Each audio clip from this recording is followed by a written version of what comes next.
மகன் எழுதி இயக்கும் படத்தில் கதாநாயகனாக நடிக்கிறார் விஜய். நடிகர் விஜயின் மகன் ஜேசன் சஞ்சய்.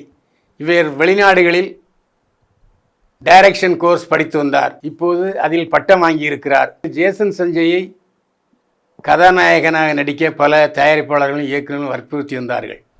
ஆனால் இயக்குனர் ஆக வேண்டும் என்ற விருப்பத்தில் தான் இருக்கிறார் ஜேசன் சஞ்சய். அப்பா நடிகர் விஜய்க்காக ஒரு கதையை எழுதி திரைக்கதை வசனம் எழுதி இயக்கி வைத்திருக்கிறார் ஜேசன் சஞ்சய். விஜய் காஷீட் கிடைத்ததும் நான் இயக்குனராவேன் என்று சொல்லியிருக்கிறார் ஜேசன் சஞ்சய். ஆனால் விஜய் எண்ணம் என்னவென்றால் இயக்குவதோடு அந்த படத்தில் முக்கிய வேடத்திலும் நடிக்க வேண்டும் மகன் ஜேசன் சஞ்சய் என்று விரும்புகிறார். எது எப்படியோ விரைவில் விஜய் கதாநாயகன் நடிக்கும் படத்தில் ஜேசன் சஞ்சய் இயக்குவார் என்பது உறுதியாகிவிட்டது.